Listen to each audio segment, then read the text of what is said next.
Saya meluruskan rambut saya waktu kecil. Sia-sia sekali kenapa saya harus lakukan hal yang seperti itu. Mari bersama-sama kita berperang untuk mematikan pikiran ini. Waktu Tuhan datang dengan kekuatan baru, kekuatan yang segar, kekuatan salib. Dan jika kita merendahkan hati kita, maka kuasa itu akan terlihat nyata saat kita melayani sesama. Harusnya pelayanan ya seperti itu. Jadi, di gereja yang berisi 4.500 orang, kebutuhan untuk melayani di sekolah minggu dan beberapa area yang membutuhkan pelayanan, dalam 2 minggu Anda akan terima sebuah buklet pelayanan di musim ini. Terdapat banyak halaman berisi kesempatan untuk melayani. Dan para pemimpin kelompok kecil, Tuhan menolong kita. Kita butuh membimbing satu sama lain di kelompok kecil ini. Menyiapkan pemimpin dan pelatihan. Pelatihan untuk anak-anak, sukarelawan toko buku, penerima tamu, pelayanan media, penginjilan di malam Selasa, dan juga kursus bahasa Inggris, pelatihan orang Somalia, petugas parkir dan pelayanan jemaat baru, pelayanan wanita lansia yang memimpin wanita muda, bagian informasi, gerai, pelayanan penyambutan pribadi dan pelayanan pujian dan musik, pelayanan disabilitas, pengasuh sukarelawan yang dibutuhkan anak-anak kita. Angka 777 artinya kita butuh bantuan seseorang, pelayanan keluarga, dewasa muda, anak SMA setiap malam Rabu, dan sekolah minggu kelas 9 sampai SMA. Kebutuhan sekarang di musim ini sangat banyak. Ibarat satu gereja dengan 200 jemaat yang butuh 5 orang. Hanya Anda yang harus melipat gandakan jadi 20. Dan Anda butuh ratusan orang di dalam pelayanan itu. Tidak terlalu sulit mencari 5 orang berjemaat 200 orang untuk melayani penitipan anak. Tapi untuk mendapat ratusan, ya itu agak lebih sulit. Jangan berpikiran seperti itu. Banyak orang berpikir gereja besar pasti memadailah. Lihat saja musiknya, alat-alatnya, pasti teratur semuanya. Pasti lancar ibadahnya dari awal. Anda kira semuanya sudah diatur tanpa ada masalah di sini? Kenyataannya tidak selalu mulus, kan? Setiap orang punya karunia. Orang-orang Kristen dipanggil untuk memakai, karunia itu. Seberapa pentingkah kerendahan hati? Pepatah dari John Calvin. Sekarang saya mau baca kutipan bagus dari Calvin. Dia mengutip 2 dari pahlawannya. Jadi Anda ini bukan suara Calvin secara langsung, tapi suara mereka. Tapi dia sependapat dengan mereka. Dan sepanjang saya menyebutkan nama Calvin, saya juga mau menyebarkan spanduk yang berbunyi, bersama Calvin di Teater Tuhan. Konferensi nasional dari Desiring God selama 4 minggu di pusat konvensi Minneapolis. Saya bersemangat sekali soal itu. Jadi, bacalah artikel saya dan saya mau Anda juga datang. Saya pikir ini bagus buat gereja-gereja lokal di Amerika untuk saling bertemu supaya sama-sama punya pola pikir yang sangat luas. Dan begini, kutipan-kutipan dari Calvin. Saya selalu bersemangat dengan perkataan Christ System. Landasan filosofi kami adalah kerendahan hati. Dan terlebih lagi dengan kutipan Agustinus. Begini, sebagai orator waktu ditanyai apa pedoman pertama dalam memberi jawaban, yaitu penyampaian. Lantas yang kedua, penyampaian. Yang ketiga, penyampaian. Jadi kalau Anda tanya saya berkaitan dengan pedoman kekristenan, saya akan menjawab 1, 2, dan 3. Kerendahan hati. Pertanyaan saya berkaitan dengan itu, mengapa John Calvin, Augustine, Kristen bilang 1, 2, dan 3 adalah kerendahan hati? Kalau yang pertama oke, tapi kenapa mereka terus mengulanginya dalam pedoman itu? Saya pikir mereka katakan begitu karena alasannya adalah karena kerendahan hati adalah tanah di mana semua yang baik tumbuh dan ada kehidupan. Dan yang kalau itu tandus, semua yang baik akan rusak. Hal ini sangat unik. Saya akan beri ilustrasi. Pertama, iman. Apakah semua orang bergantung pada Kristus sebagai pribadi yang lemah dan juga berdosa jika Tuhan belum memberi kerendahan hati? Kedua, penyembahan. Apakah semua orang bersungguh-sungguh menambah nilai untuk Tuhan daripada meminta lebih banyak untuk dirinya kalau Tuhan tidak memberi kerendahan hati? Ketiga, ketaatan. Apakah setiap orang sudah menyerahkan kepunyaannya dan tunduk dengan taat kepada kuasa firman Tuhan jika Tuhan tidak memberi kerendahan hati? Keempat, kasih. Apakah setiap orang mencari kebaikan orang lain lebih dari diri sendiri jika Tuhan tidak menaruh kerendahan hati di hatinya? Dan seterusnya dan seterusnya. Jadi pertama rendah hati, kedua rendah hati, 3, 4, begitu seterusnya. Semua yang baik, yang mau berkembang dan bertumbuh dalam hidup orang Kristen atau di gereja, tumbuh di tanah ini dan tanah yang rusak semuanya jadi layu. Dan penutup. Saya ingin Anda bisa mencicip. Ada banyak contoh pribadi yang nyata di sini. Saya ingin Anda mencicip rasanya hidup rendah hati dengan 3 bantahan yang mungkin selalu diajukan oleh dunia. Dari waktu ke waktu bantahan ini semakin besar. Mungkin orang-orang di sekitar Anda, tapi ilustrasi bantahan ini memberikan pencerahan kepada saya bagaimana hidup yang rendah hati itu. Bantahan pertama, kerendahan hati membuat seseorang bersedih, diremehkan, dan tidak bahagia. Jawaban saya, tidak. Kerendahan hati membebaskan Anda dari kebutuhan untuk menjaga image, memperhitungkan, memikirkan, dan mencari yang orang lain pikirkan. Jadi Anda bisa bebas menertawakan hal yang sangat lucu dengan gelak tawa. Tawa yang membuat wajah Anda kencang dan terlihat sangat konyol.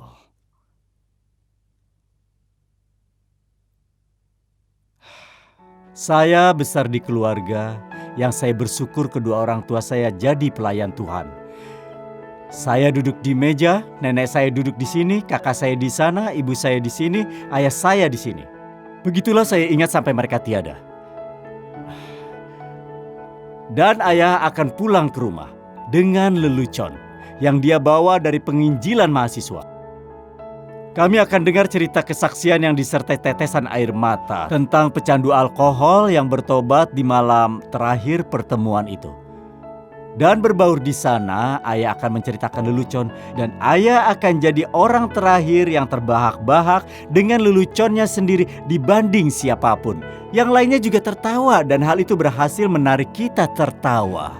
Saya ingat waktu duduk di meja makan dengan ayah saya, badannya besar, dia selalu bilang dirinya itu tusuk gigi di semangka.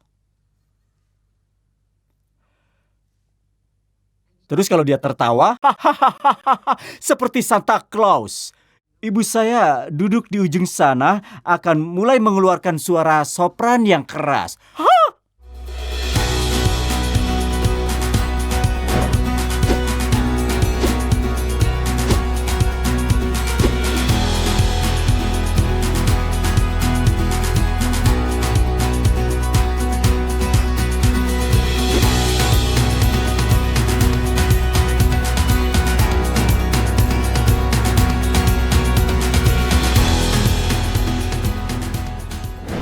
Dan Dan mereka berdua akan tertawa sampai keluar air mata tanpa kontrol sedikit pun. Saya dan kakak perempuan saya juga tenggelam dalam sukacita itu.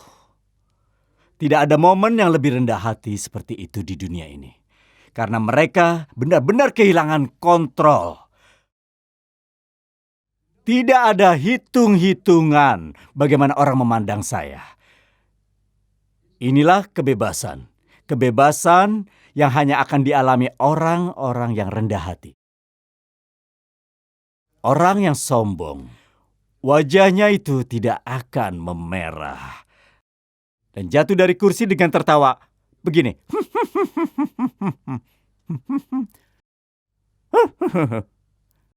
Saya akan tahan. Saya kendalikan. Mereka menjaga harga diri mereka. Kisah ayah yang melihat putranya kembali. Dia menarik jubah bajunya di antara kedua kakinya dan berlari. Walaupun sudah tua, dia berlari. Saya tidak setuju dengan bantahan bahwa kerendahan hati itu membuatmu muram. Menurut saya itu membebaskan Anda menjadi orang yang paling bahagia. Nomor 2, bantahan kedua. Kerendahan hati menjadikan Anda penakut dan pemalu. Kerendahan hati membuat Anda takut dan juga malu. Tidak.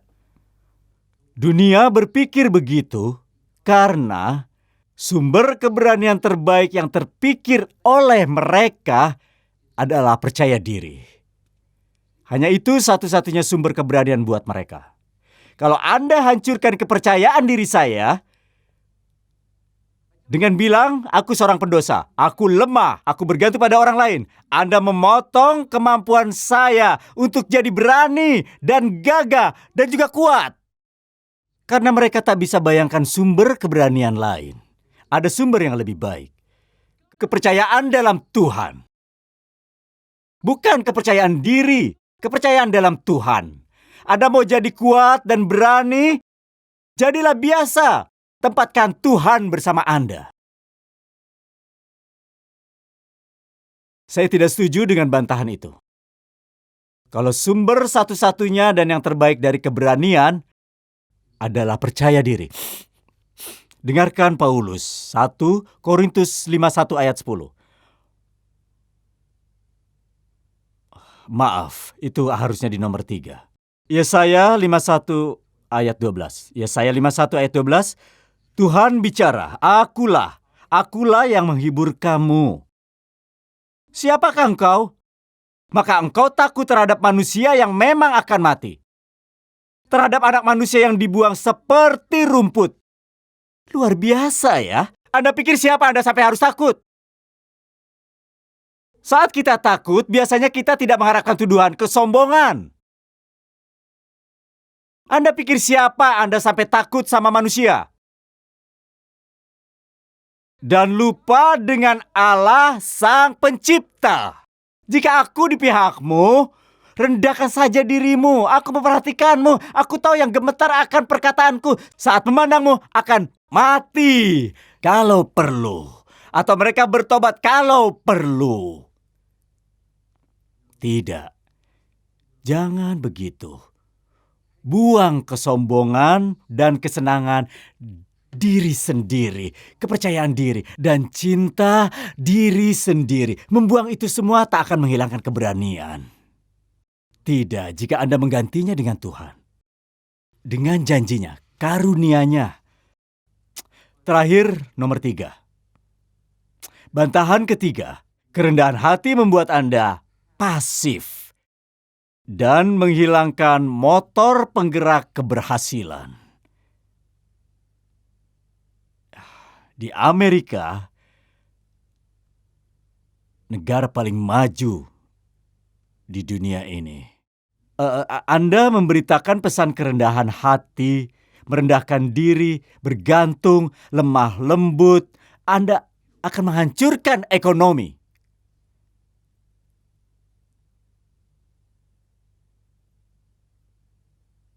Tidak. Dunia pikir begitu karena bagi dunia, motor penggerak keberhasilan adalah memberi makan ego dengan prestasi. Begitulah isi hati mereka. Apalagi yang tersisa? Aku mengisi egoku dengan suatu pencapaian. Aku akan menaiki tangga, aku akan beli rumah itu, aku akan pensiun, aku akan bawa mobil itu, aku akan memakai cincin itu, dan orang-orang akan tahu. Aku berhasil. Aku berhasil. Kalau perasaan itu sirna, apalagi penggantinya? Itukah yang menggerakkan ekonomi? Kalau itu diambil, apa yang tersisa? 1 Korintus 15 ayat 10. Karena kasih karunia Allah, aku adalah sebagaimana aku. Aku telah bekerja lebih keras daripada mereka semua. Tapi bukannya aku, melainkan kasih karunia Allah yang menyertai aku.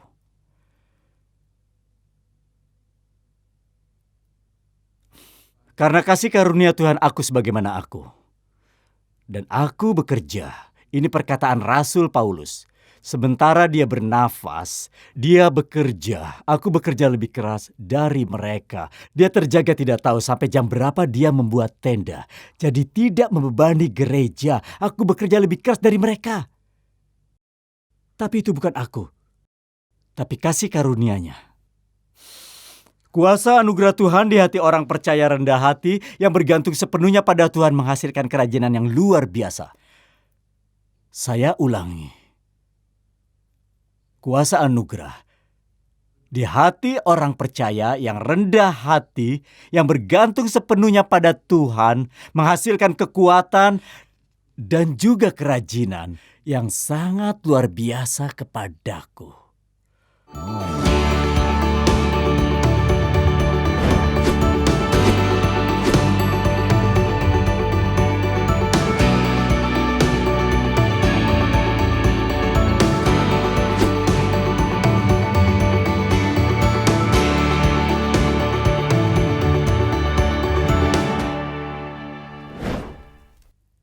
Dengar yang ini. Filipi 2 ayat 12.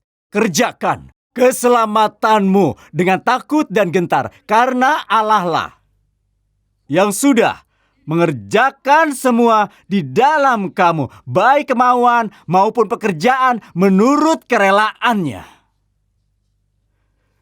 Dunia tidak tahu hal ini. Dunia tidak tahu. Warisan John Calvin bagi dunia barat adalah ketergantungan yang mutlak pada kedaulatan kasih karunia. Maka dari itu berkembanglah kerajinan dan kreativitas yang Anda saksikan di dunia sekarang.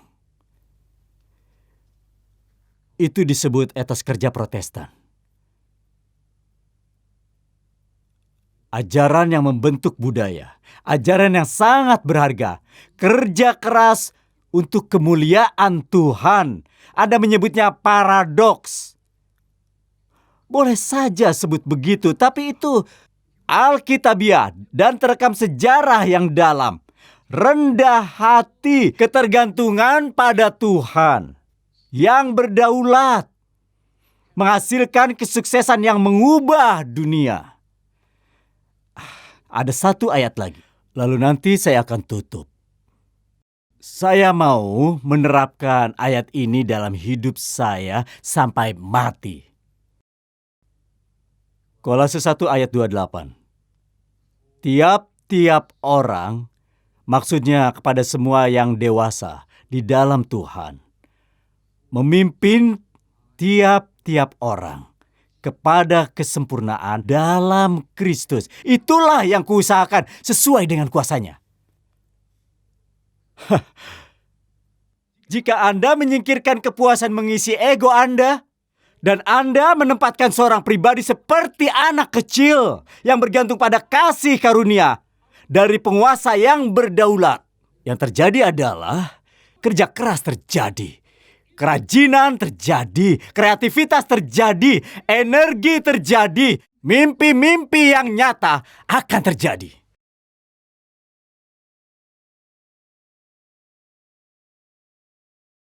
Saya akan akhiri, kita adalah gereja manusia. Kita gereja yang besar, kita gereja yang terkenal, dan para pendosa. Karena itu, image baik yang baru saja saya sampaikan dengan tidak sempurna itu berakar di dalam kita. Dan kita akan berjuang sampai mati. Jadi jawabannya tidak untuk semua bantahan itu. Kerendahan hati yang berdasarkan pada firman Tuhan, kasih karunia, dan pengagungan Kristus tidak membuat Anda muram, tidak membuat Anda malu ataupun pasif. Tapi membuat Anda sukacita, berani, dan rajin. Ya pasti. Kalau Anda tidak bahagia, berarti Anda punya masalah dengan kurangnya kerendahan hati.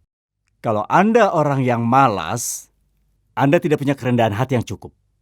Dan kalau Anda orang yang pemalu, Anda tidak punya kerendahan hati yang cukup. Itu yang menjadikan kita hamba. Seperti Yesus.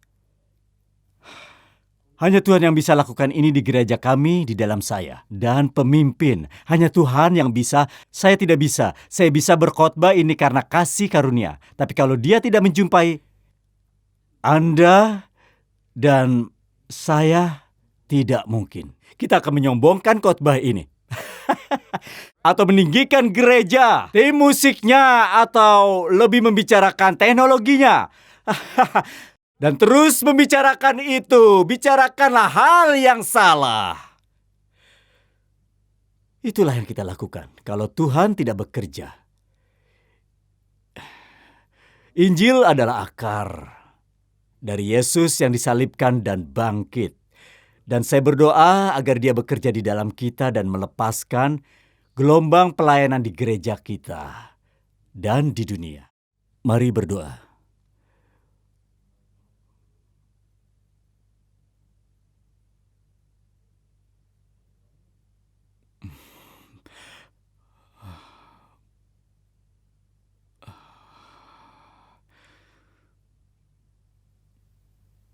Bapa, kasihanilah kami. Dan aku terlebih dulu.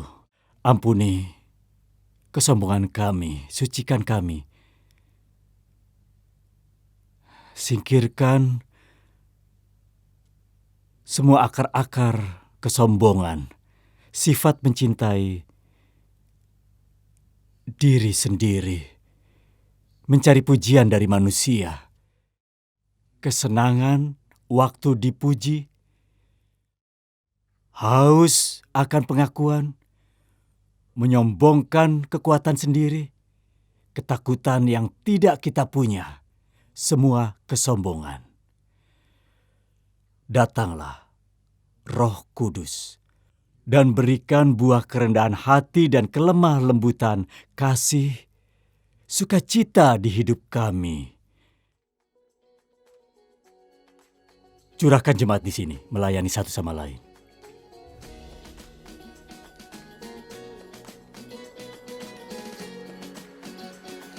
Di dalam nama Yesus aku berdoa. Amin.